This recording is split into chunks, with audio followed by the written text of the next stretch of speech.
Good morning and welcome to Autism Live. I'm Shannon Penrod and we're coming to you from the Warner Center in Woodland Hills, California. This is the home for Autism Live. It is also the home for the Center for Autism and Related Disorders. How much do I love them? I am Shannon Penrod, and as you know, if you've watched the show before, I'm a very proud autism mom. My son was actually treated at the Center for Autism and Related Disorders, which is why I love them. But I'm here because I want to help you to get to the things that will be helpful to you. This is not a one-size-fits-all. So Traven has already started to show you some of the different ways that you can connect with the show, some of the different ways that you can be watching both our current shows and our past shows, and ways that you can participate in the show, ask questions of our experts, participate. We love it when this show is interactive. That is what our entire desire is to be interactive with you.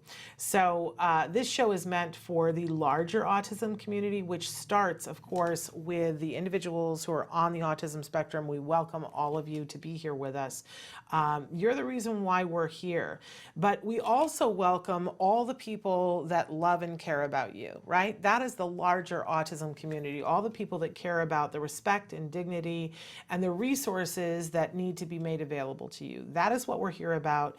Our whole thing here, we say that we're about information and inspiration, and it is always our desire to make those available to you free at the different times that you need, in the different ways that you need. I know as we go through the different changes that are happening with the coronavirus that more and more of you are writing into us and saying, my circumstances have changed and I am at home with my kiddo or my teen or my adult child who's on the autism spectrum, and that some of the resources that you've normally had available are not currently available to you. And so I would encourage you, on Thursday of last week, we did a show just about that. And we're going to continue to be here hoping to provide some programming for you to help you to work on the things that that are important to you while you're surviving and thriving and getting through all this. You know what I say? Si se puede, right? We hold hands, we get through this together.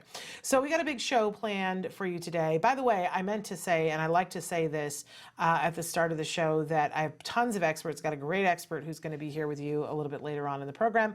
But let's keep in mind that I am not an expert. I'm not an expert working for the CDC. That is not who I am. I'm a mom, and I love being here with you because I want to help you to get the information that you need. That is what my role is, but I am not an expert. I do like to, people take issue when I say, I never say that I'm an expert, but sometimes people take issue when I say that I'm not an expert. Yeah, I have been hosting shows about autism for over a decade, longer than anybody else has, and I've interviewed as many people as anybody else has about topics on the autism spectrum.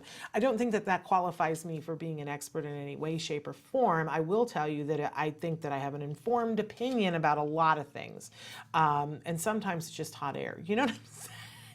I have a sense of humor about it, and I think that's more important than anything else underneath the sun, and I care deeply about you and the things that you're looking to get help and support for.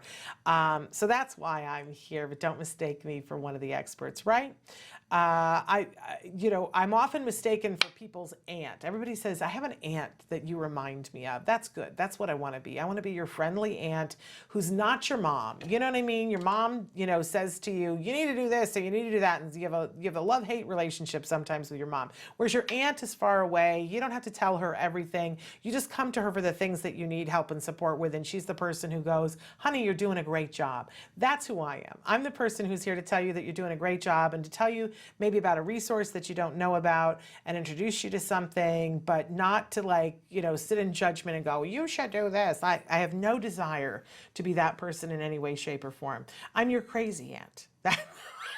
The crazy aunt that you can sit up with until 2 o'clock in the morning and laugh with. That's who I am. Glad to have you here now that we're all on the same page. All right. We like to start the show on Mondays with something we fondly refer to as the jargon of the day. This is when we take one word, one phrase, one acronym. We try to figure out, what are the experts talking about? Why is this important to us? Why do we have to learn this other language? What's it all about, Alfie? We do this 2 times a week, and first we give you the actual definition, which whenever possible, I try to make as much fun of as possible because they're ridiculous. And then we give you a working definition, which is often ridiculous, right? But sometimes it really gets to the heart of it. But we try to give you an example and go, this is why this is important. This is what this means to you, okay? We've been working on the verbal operants and defining all of the verbal operants. And we have arrived today at intraverbal.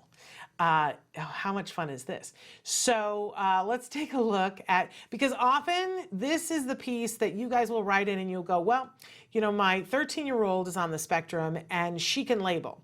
You know, she's been taking speech forever and she knows hundreds of words and she says them, but why don't we have conversation, Shannon? What do we need to do to get to conversation? And that's really why I've been teaching you all the different interverbals so that you'll go, hey, that's the one that we're missing. But this is where we want to get to the intraverbal. This is the piece that you all want. So let's take a look at what the actual definition of an intraverbal.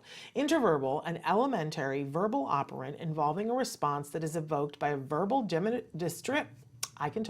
discriminative stimulus that does not have point-to-point correspondence with that verbal stimulus. Yes, and now you know why I make fun of these, because there's no way, if you don't know what an interverbal is, you don't know what a point-to-point correspondence is, and you don't know what a discriminative, I don't know, maybe you do know what a discriminative stimulus is because you've been watching the show. But my point is, you just go, what in the heck does that mean? This is the reason why we cover this on the show. Let's take a look then at our working definition. What is an interverbal? So an interverbal is something that somebody says in a response to the language of another person, conversational language. There's an example of one of our working definitions, which belongs in the trash can. Because sometimes they're not, you know, when we started working on these years ago, I had to sit with BCBAs and get approval and like, this is what the working definition is. And then I would do the working definition and they would go, oh, you can't say that. That's not exactly what it is. And then they would throw in other words and I couldn't override them, but that's one that needs to go into the trash can. So, all right. We've already covered when somebody mans, right? When I mand, I'm requesting something. So let's say that I want the apple. And so I say apple, right? It's an approximation and you give me the apple. I've manded, you gave it to me, right? Now we talked about tacting. Tacting is when the person, you know, is pointing it out and going apple and trying to make it conversational, right? But we want to get to the point in conversation, and there's lots of different ways that we work on this so that somebody understands not only this is an apple and I can request it, and when somebody else says apple that I can get it, but that we want to be able to have apple in a conversation even when I haven't said the word apple. So I want to be able to say to you, what would you like for a snack? And for you to say an apple. Now, I have not said, what would you like for a snack, an apple or crackers, right? I just said, what do you want for a snack? And this individual was able to sort through all of the things in their brain and go, apple, and express it. And by the way, they can express it through type. They can give me an icon. They can push a button that says apple, or they can verbally say apple, or they can point to the apple, but I have not pointed out apple to them at all, and they were able to retrieve the concept of this word, and however we have said that we're going to communicate, they've been able to pull it up on the computer that is their brain and go apple. That is intraverbal. So when we are showing pictures to somebody and we show the picture of the apple and they're able to go, and I go, what is it? And they go, apple. Great, that's wonderful, you're labeling. But are they able to talk about an apple when the picture of it isn't there? It's just the next step in the ability to be able to talk about things. And it requires an understanding of whatever, and I'm just using the example of apple, right? But we want them to be able to do this with all of the things in life that they want to talk about, right?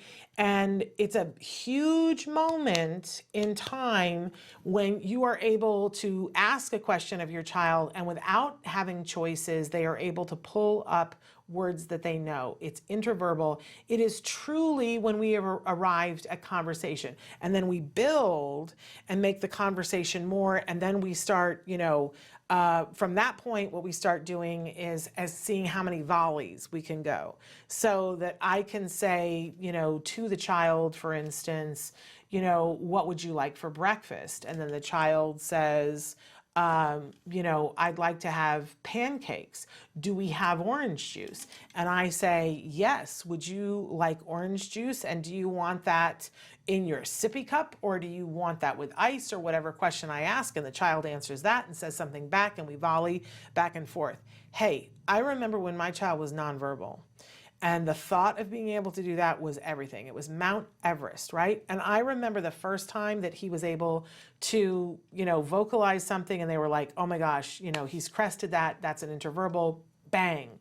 We're headed. And I was like, okay, I don't really see that. I don't know why you guys are all excited. But then we were able to volley. I was able to ask him a question and he was able to answer it. Wow, that was exciting. But then when we were able to volley 2, I remember going, oh my gosh, this is really exciting. And then we were able to volley back and forth 3. And I was like, oh, okay. And then suddenly, I was supposed to keep track of when we did 4, 5, 6, and 7, but it just went poof. And we were able to have conversations.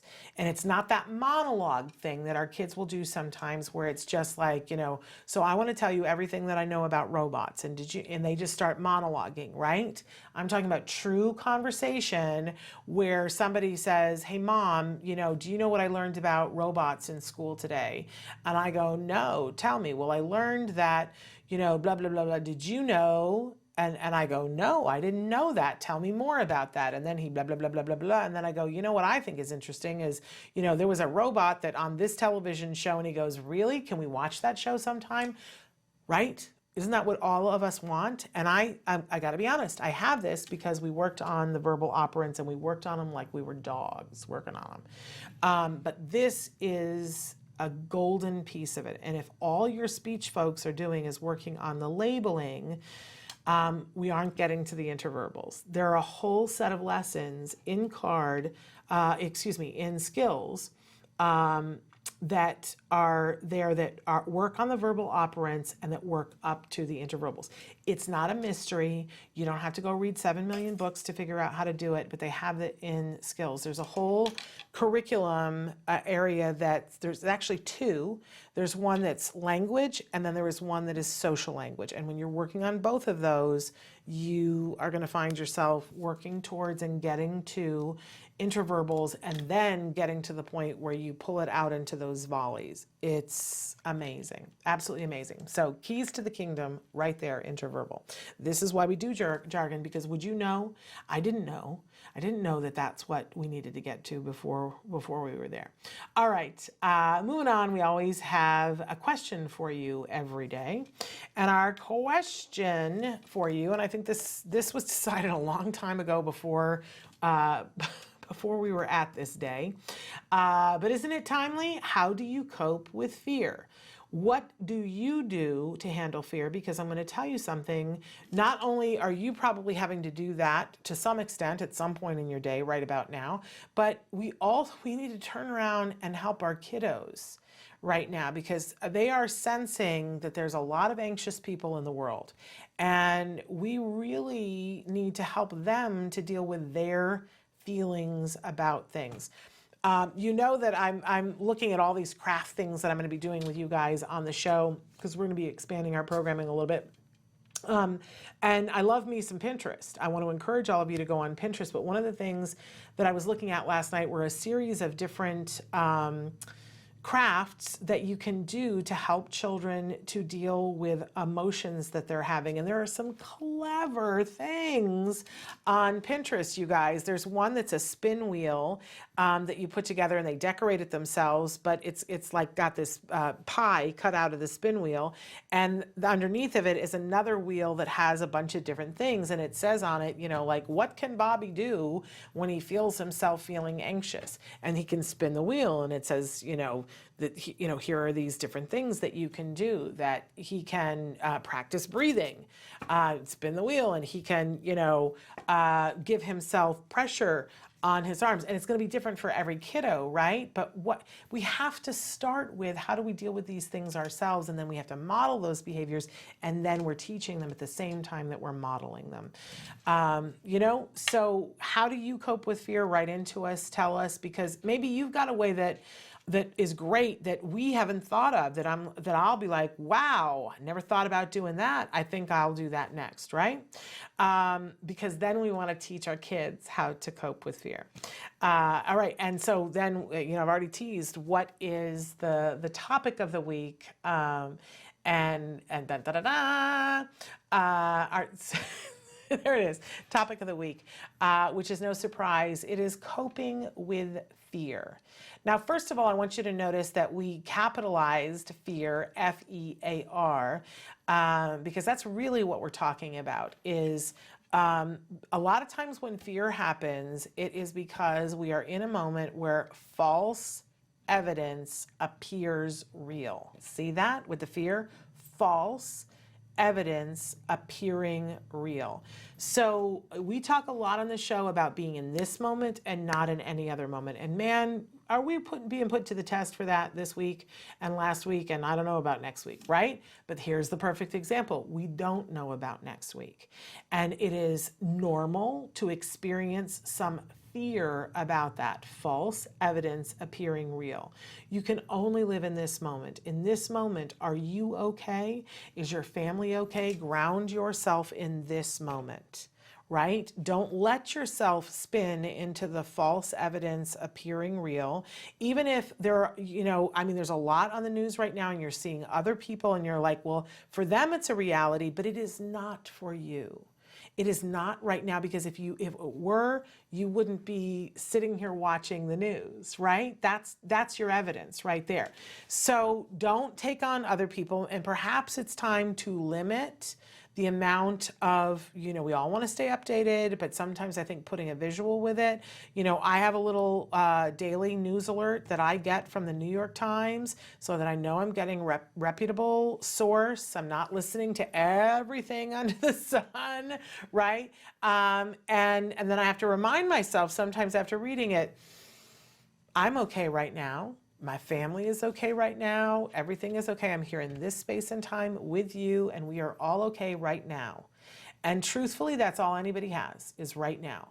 Now, if you find that you're still having anxiety in that moment, then it's time to think about, what do I need to do to mitigate that anxiety? Is it that it's just false evidence appearing real?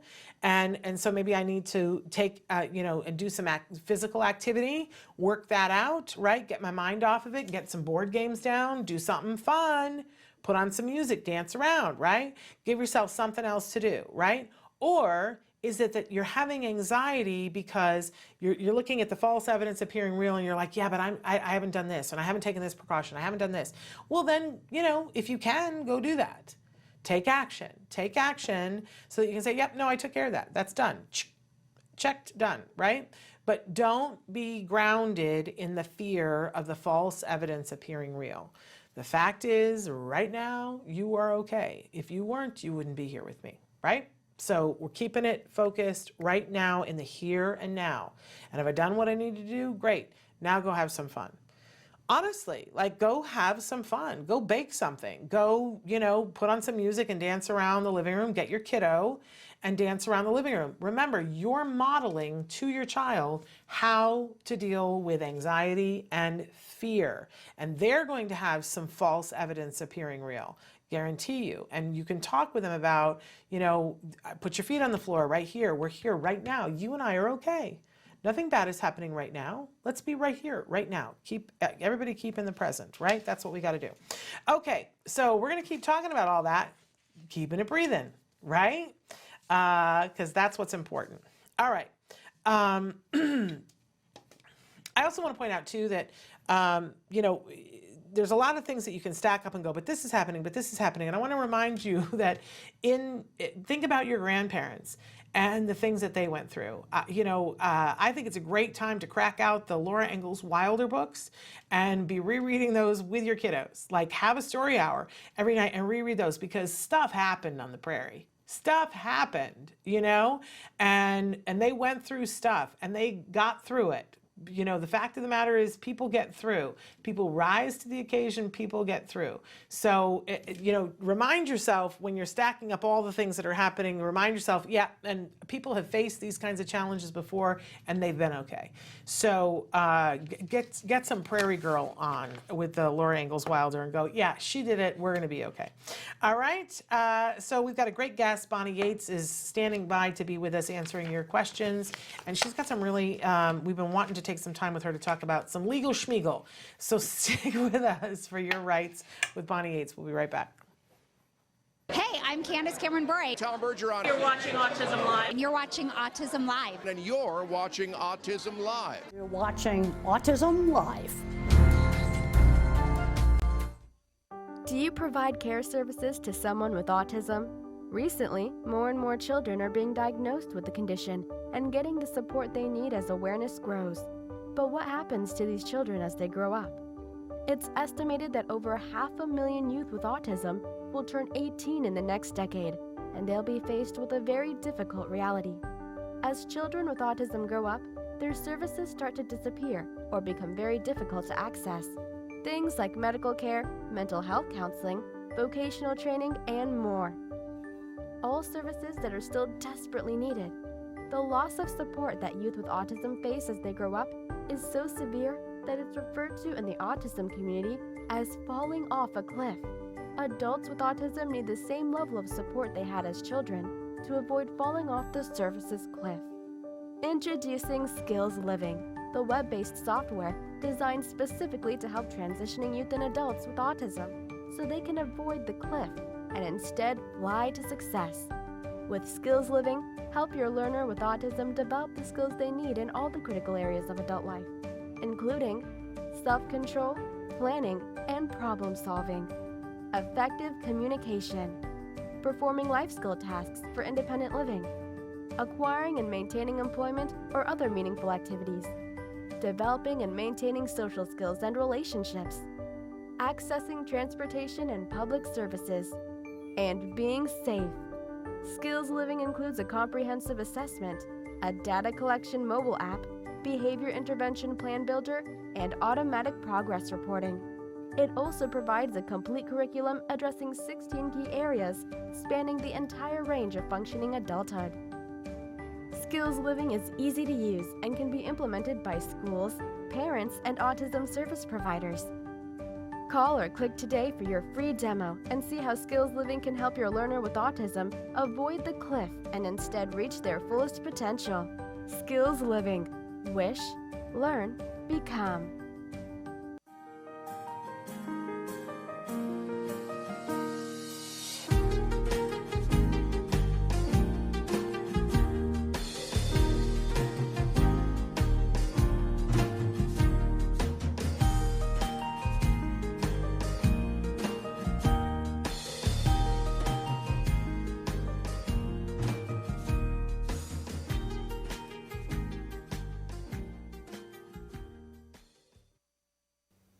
Neurodiversity in parents. One big happy family? We hope so. Anyway, what is neurodiversity? Everybody's talking a lot about it these days. Neurodiversity means that there's a view that people with autism just have a different way of being, and they should be honored for that. And then parents oftentimes look at autism as a disability or a disorder, and that can create some conflict. We sometimes throw up our hands, neurodiversity or neurodiversity. There can actually be some issues around this that we need to think about together. First of all, neurodiversity could be positive because it can create more of kind of a sense of acceptance in society. Yes, these people have autism, they're just different. It could possibly help create a sense of self-esteem that's improved in people with autism. They just realize, okay, I'm not damaged, I'm not bad, whatever, I'm just different. So that could be useful. On the downside, it could be an excuse to not give services to people with autism, to not have much empathy for their parents, and to not look at ways that they can be helped. And in many people that have autism, they do very well. Other people do not do well at all. They can't access services. They cannot enjoy their life. They're in pain. So it is important that we understand it's not just one issue. So how do we solve this when we look at neurodiversity? I think we have to look at it this way. It's kind of like when you have that big family dinner at Thanksgiving and everybody's around the table, you got your uncle, your aunt, your kids, your parents. Everyone has an opinion. It doesn't necessarily mesh. And I think the way that we need to think about this is we need to respect each other's opinion, because actually we need each other. We need to be allies on this. The outside world is a big place for people with autism spectrum disorders and their families. We have to remember we're one big, happy, dysfunctional family, and we need to behave that way. We should respect each other, listen to each other, and we will all have a great time when it comes time to get together and celebrate the lives of people with autism. Welcome back, you guys. We have the amazing Bonnie Yates who's joining us via Skype, and she is a special education attorney. Welcome to the show, Bonnie. Thank you, Shannon. I'm a slightly discombobulated special education You look attorney. fabulous. What are you talking about?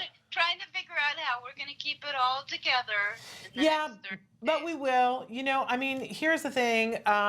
What's the thing about necessity being the mother of invention? That is the thing, Shannon. That is the thing. We're gonna work this all out. We're gonna find ways that we never thought of before. That's true. And we're going to keep on plugging. So, That's all. but it's, you know, I mean, I think everybody's sort of feeling it. It's like, uh-oh, you know, well, I didn't think about this, and uh-oh, I didn't think about that, right? Yeah, I mean, but you know what? It's kind of maybe a paradoxical thought, but when this started happening, I was like, you know, we're all on the same boat in this life together. And this is a rare instance in which you see people coming together with the same goal. Yep. And I'm kind of sad that it has to come to this, but I do appreciate that it's collaborative, you Me know, too. and it's going to be each one of us extending our hand to somebody else, although probably only metaphorically. Yeah. It's more going to be an elbow. We're going to extend an elbow to each other. Exactly. But So we're doing a weird lolly show today of a variety of things, but I'm supposed to first tell you that when we do Autism Live, we're talking generally about your legal rights and how you can become empowered to better understand and participate in the process of your child's special education. But we also suggest if you have a specific problem, you really need to sit down with a licensed professional in your state and discuss what your issues are, because I'm just not able to give that kind of specific analysis on the air, you know, to any individual person. Yeah. So that's why we always refer people to COPA, Council of Parent Attorneys and Advocates, COPAA.net. You can go to their website. They've got a lot of information for you. You can join and become a member, or you can just use them as a directory to find an attorney in your state. And if we're in California, if you're in California, Northern or Southern, and you want to talk to us directly, we're Tollner Law Offices, and we certainly can offer you a consultation to discuss your special education issues. So I think that's what I'm supposed to say before I start talking about what we're going to talk about today. that's exactly right. We love to get that information from you. Okay, so what are we talking about today, Bonnie? Well, we're talking about whatever sort of tickled my fancy this week. So I like it. It's a lot of things. One thing is, I sent you, and perhaps you have not had an opportunity to post it yet, this redacted, whoops, by holding upside down. Yes. This redacted prior written notice letter that will be available for the listeners to take a look at. I wanted you to see this because it's something that you can do at your IEP meeting, and I think it will alleviate some of your frustration. And districts certainly don't let you know that this is something they're obligated to do. Okay. But under the IDEA, if you're a parent and you ask the district to do something and they refuse, they are supposed to send you this document. It's called a prior written notice. And the prior written notice is supposed to explain to the parents what the issue was, you know, the request, what their decision is, and what documents and information they relied on in order to make their decision. And so a lot of times people are really frustrated because they feel as if they're, steamrolled over or blown off at their IEP meetings. And in actuality, they have the right to get this prior written notice. That's what it's called. Those are the three magic words. It's sometimes abbreviated as a PWN. This one that I sent and that Shannon will be sharing later is a little different than some. And the reason it's different than some is it actually says yes to the parents rather than no to the parents. So I guess because they said yes, they didn't really give all their reasons or what they relied on. But I just pulled it out to perform so you could all see it. So in the letter itself, what you see is that the student was in one district and had divorced parents and needed transportation to the parent who lived outside of the district or had moved outside of the district. And so the parent asked as part of their settlement if they could have transportation, out-of-district transportation on the days when the student stayed at the parent's house who was outside the district. And the district actually wrote back and said yes. And this is how they did it. So you'll see that there's a factual discussion, and then the district's telling you that it believes it appropriately complied with all applicable requirements regarding residency and permit issues. However, they've decided that they're going to do this. So, anytime you finish your IEP meeting and you feel like there are unresolved issues that you didn't get answers on, ask them for a prior written notice. Now, I know you're going to ask me, well, how long do they have to reply? And the answer is there's no set deadline. It's a reasonable time. So whatever is a reasonable time in light of the, circumstances. But you should hear something within 30 days. So that's the prior written notice issue. The next thing is about reading the law. Okay, reading the law. Every month, the Office of Administrative Hearings writes decisions that are about special ed, and they resolve disputes in their written opinion. And nobody can be very effective in special ed unless you know the law, and that means that attorneys like me need to try to make time to read these decisions every month. And when you do read them, they're really interesting because you really do get educated about what the issues are. Have to be an attorney to read these decisions and understand them? Absolutely not. Where do you look at these attorneys? Where do you look at these decisions? In California, you go to the California Special Education Hearing Office, and they have decisions online, and you can search by your district or by topic area. It's not the greatest search engine ever, but you can find stuff. And if you get interested, you can call OAH, the Office of Administrative Hearings in Sacramento, and get put on the email list, and you can get the monthly decisions. So I wanted to give you some examples of the kinds of things you can learn about in reading the law online, the OAH decisions. So just as an example, I was reading a decision last night, and one of the allegations in the case, it was a very complicated case. One of the allegations was that the student had been bullied in school.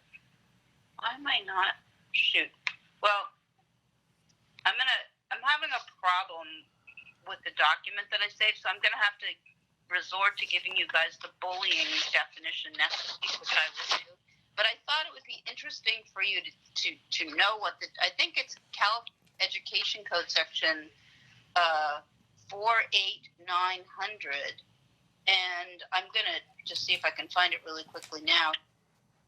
The reason it was interesting to me to come upon this definition of bullying is because bullying is a pretty common topic of discussion now, particularly for parents of kids with disabilities. And so I thought it would be really important to actually look at what the law says and discuss it a little bit with you. So it is California Education Code Section 48900, and this is just going to be the story of my day. Nothing is working. I'm going to have to do the bullying citation again next week, because what's coming isn't what I wanted to share with you. So the other thing I wanted to share with you is we have federal decisions, and they are sometimes reported on the internet. So sometimes you can look at some of those kinds of decisions. They're different, but also this is a published decision. It doesn't look like anything. There's no point in holding it up. It's a published decision from November 2012, Upland Unified School District. And if you go into the decisions, the way they're written, if they're written logically, is first of all, they give you a summary of what the issues were and how the case was decided. Then they give you factual findings, and then they analyze the facts in relation to the law. And it's what happens is, when you get into the discussion, or the analysis, I should say, in the decision itself, the law that they discuss in the particular case has applicability to a general case. So I'm just going to read you a few things out of this Upland decision so you can see what I'm talking about, and you can let me know if it makes sense. Apparently, in this case, the parents were seeking reimbursement for private school tuition. And so one of the things the judge had to decide was whether they were entitled to tuition reimbursement. So she says, parents may be entitled to reimbursement for the cost of placement or services they have procured for their child when FAPE is at issue. Such reimbursement may be ordered when the school district has failed to provide a FAPE and the private placement or services were appropriate under the IDEA and replace services that the school district failed to provide. So there you go. Right now, you've got an explanation of what the standard is if you want private school tuition reimbursement. It's not only that you have to show that the private you have to show not only that the private placement was appropriate, which is demonstrated by showing that the student made progress over at least 1 quarter's worth of time, but you also have to show that the district's prior placement was inappropriate. So you can't just, apply to private school and get in, and if it's a great school and you do well, that's not going to work unless you can show that the district's offer didn't provide FAPE. So the decision goes on to say, school authorities may also be ordered to reimburse parents for their expenditures on private special education for a child if the school authorities did not offer the child a FAPE and the unilateral placement chosen by parents is appropriate under the IDEA. However, and this is interesting, the placement chosen by the parents need not meet the requirements for a FAPE as long as it offers an appropriate educational program. So what they're saying is you're not going to be held to the letter of the law. There's not going to be an analysis as to whether the private placement offered FAPE, but it is going to be looked at for appropriateness. The determination regarding such reimbursements is based on general principles of equity, which just means fairness. And they cite the Forest Grove School District case, which is a Supreme Court case, and is an important case because it looked at this issue. The highest court of the land looked at this issue. Such principles can include a variety of factors, including the failure of the parents to give adequate notice of their intent to enroll the child in private school and the parents' reasons for enrolling the student in private school in the first place. So that's interesting because what it's telling you right there, and I think I've told everybody this before, when you're going to pay for private services or private placement, you have to give the district 10 business days notice of your intention to privately place, or you have to go to an IEP meeting and give the notice right there. And the purpose of the notice is to give the district time to make you another offer if they want to, and to prevent your exit from private school.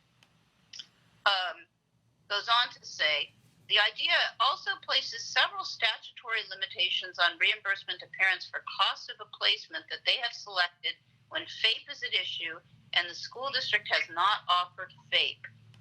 Specifically, 34 Code of Federal Regulations, Part 300.148 provides that the amount of such reimbursements may be reduced or denied under certain circumstances, including 1, if the parents did not give notice at the most recent IEP team meeting that the parents attended prior to removal of the child from the public school, or at least 10 business days before removing the child from the public school, that they were rejecting the placement, including stating their concerns and their intent to enroll their child in a private school at public expense, or 2, if the actions taken by parents were unreasonable.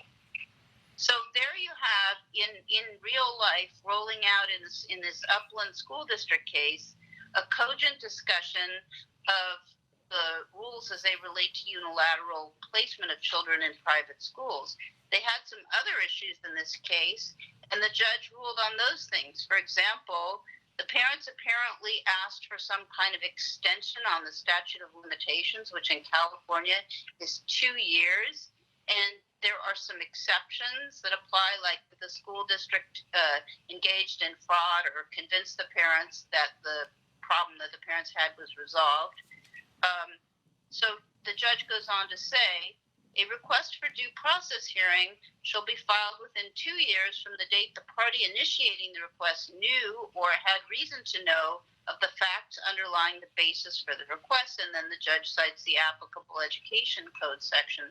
This limitation does not apply to a parent if the parent was prevented from requesting the due process hearing due to either 1, specific misrepresentations by the local educational agency that it had solved the problem forming the basis of the due process hearing request, or 2, the withholding of information by the local educational agency from the parent that was required to be provided to the parent under special education law.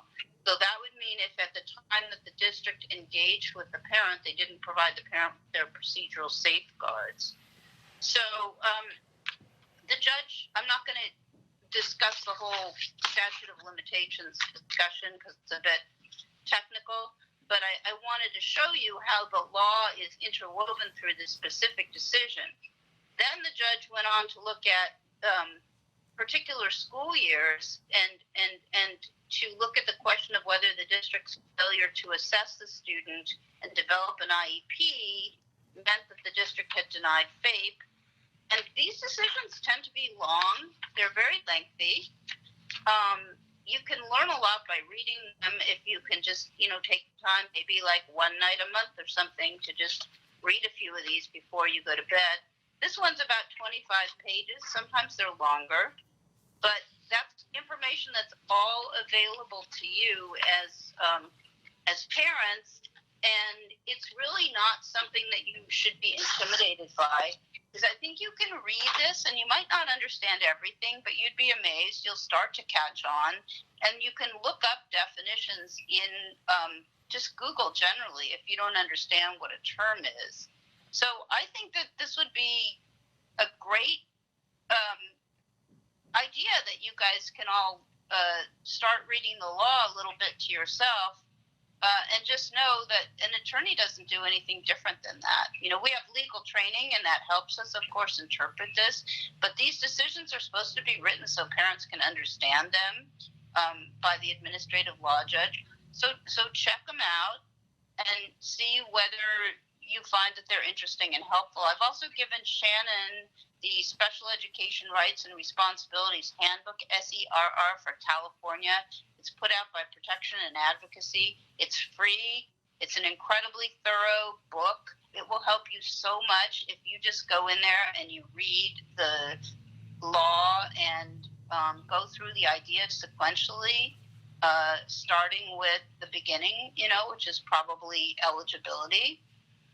So that's another thing I want to remind you about as you roll into IEP season. So that's what I wanted to say on that topic, Shannon. I don't know if you have any comments or questions before I start about the next. I just want to say that the links where we have links and the documents where we have documents are all in the comments on Facebook. So Okay. if you're tuning in and you want to know where those are, go over to Facebook. If you're not already there, go to Autism Live and find where we're streaming this live or where it's recorded, because it lives there on Facebook, and you'll see that it's in the comments, all the things that Bonnie is talking about. Traven is putting them there for you. So, okay. So what next? Okay, so I'm still like obsessing about the fact that I couldn't pull up my bullying definition, but Well, we're not we'll have gonna it do for that. next time. It's a wonderful tease for next. Yeah, next and I time. said I was going to talk about Andrew F. today, but I just was so busy this week that I just didn't get to it. So what I was going to talk to you guys about, and this might take more than one session, is age 3 to 5 services under California Education Code 56001.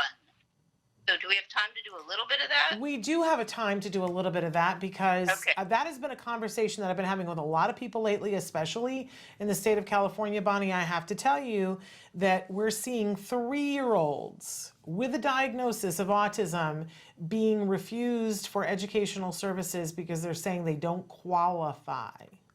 You know, I'd be really interested in what district that was, because I knew of I have a colleague who was working in an office in LAUSD where the psychologists there were saying to her, you know what, we're not going to make these kids eligible. It's too much work. Let the school deal with it. And I was really shocked by that. It's in fact, we're hearing it overwhelmingly in LA Unified. So, Okay, so it's LA Unified problem, and I think it's important to keep track of that, because you know, their LAUSD's IEPs are so general and so form-driven that they're almost meaningless. But, you know, you got to really look carefully at those assessments. She also told me, and this was equally shocking, that if parents were doing the parent portion of the evaluation, they would write the results of the parent answers in pencil, and then if they got a result they didn't like, they would erase the pencil later and write in something they liked better. And this colleague of mine was really shocked, and she was like, you guys are breaking the law. Like, you know, this is not just erasing a few pencil marks or something. that is So, not okay. LAUSD also seems to be right now trying to remove kids that have full-time ABA programs funded by the district from those services. And it's an interesting development, because for years, LAUSD was one district where reliably, if you went to mediation, you could get an outside ABA provider through the mediation process. So I think now what's happened is, you know, somebody in the district somewhere is saying, well, this is a huge, like, money suck out of the district. Let's start trying to take these cases back. And the problem is, it's not that easy for them, because what they have to do is they have to go in and show either that the student doesn't need as many services, which would be a more conservative way to go. But I'm hearing that what they're doing instead, maybe for simplicity's sake on their end, is they're actually trying to make students ineligible. And to do that, they have to show that their autism, they either don't have autism, which is going to be a little hard to do, or that their autism has no educational impact. That's kind of mind-blowing. Well, it is.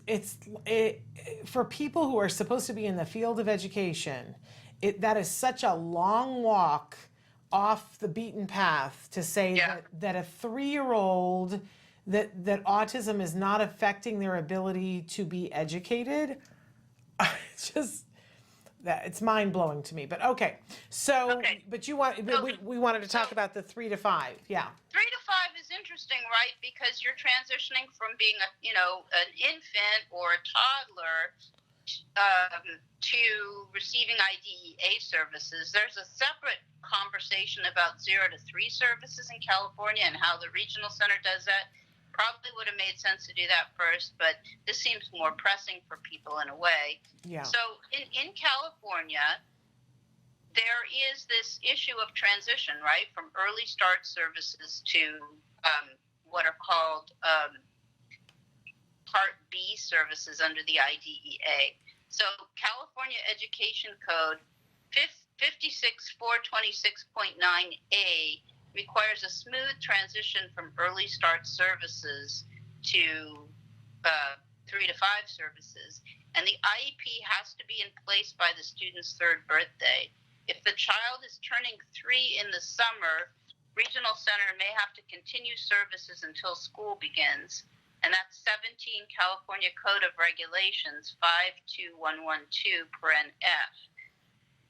Eligibility for special education, all the eligibility categories, including autism, you can look at 5 California Code of Regulations 3030, and you'll see that 3 to 5 has all the same eligibility codes, except for there's an additional one called Established Medical Disability. And the definition of EMD is it's a disability, it's a disabling medical condition or congenital syndrome that the IEP determines has a high probability of requiring special education services. So you could see that there's an attempt there to make sure that you're over-inclusive, which is a good thing, because the worst thing that'll happen is that if somebody doesn't need that level of services or doesn't need to be eligible, that, that could be changed ultimately. But anyway, for the EMD category, they must also need specially designed instruction or services to qualify for special education. There you have them saying essentially if the needs can be met in a general ed setting, they don't qualify. Also, a child must have needs that cannot be met by modifying the home or school or both without ongoing monitoring or support. And eligibility is not going to be granted if it's the problem is lack of familiarity with the English language, temporary physical disabilities, social maladjustment, environmental, cultural, or ergonomic factors. So you could see those are things that might look like a disabling and eligible condition, but they're actually not. California Education Code 56441.11c. Assessment should be comprehensive, and it should be more than just speech and language evaluation. So they're supposed to do a multidisciplinary assessment when you're turning 3. They're not supposed to do a bare bones assessment.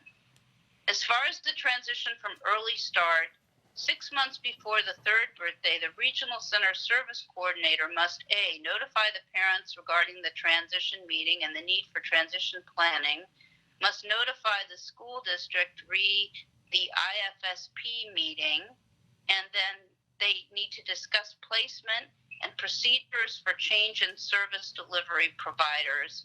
Because, as you've seen if you're in California, under 3, with the impetus being to try to remediate the disability as early as possible, there are services that are not always available over 3.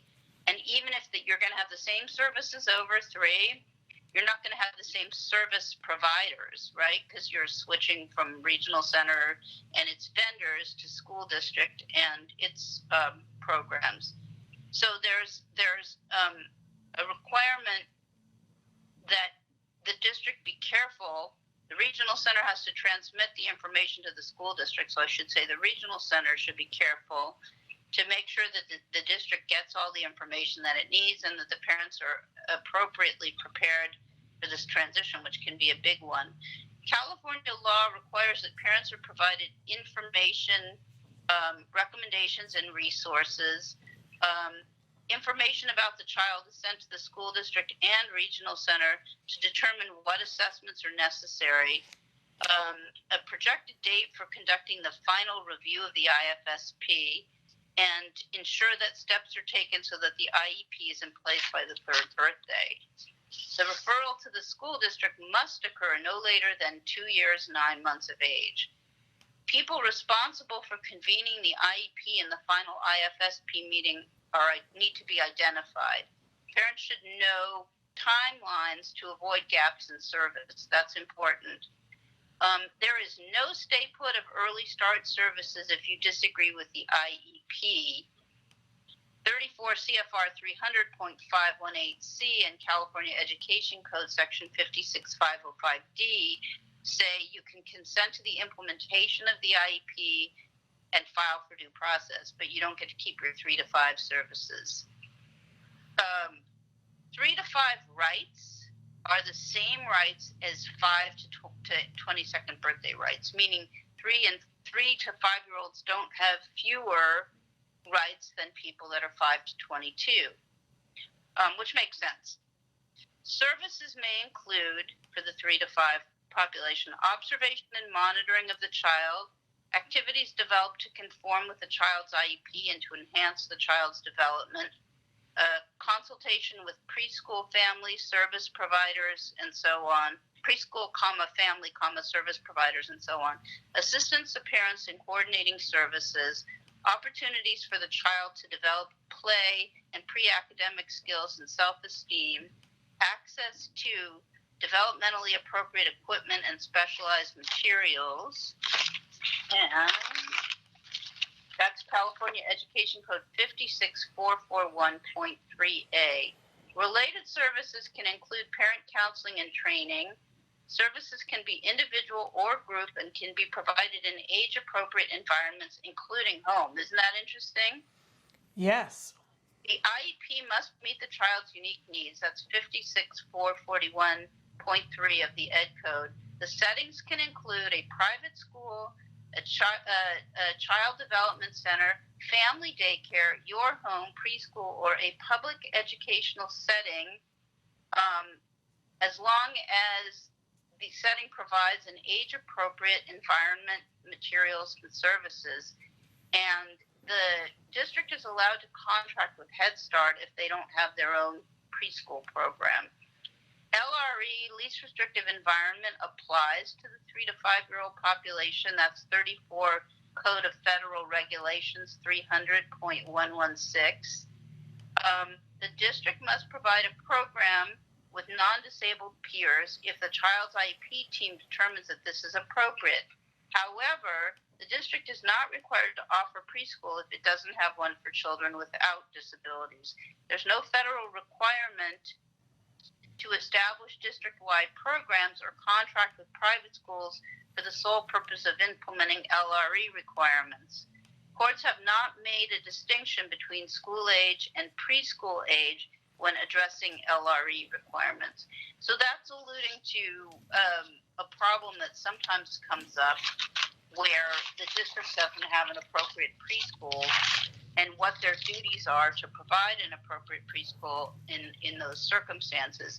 And I'm not going to go into the law on that today. It's a little bit complicated. And we are at the end of our time. Is that a good place for us to stop, Bonnie? That is the end, yes. Okay, fabulous.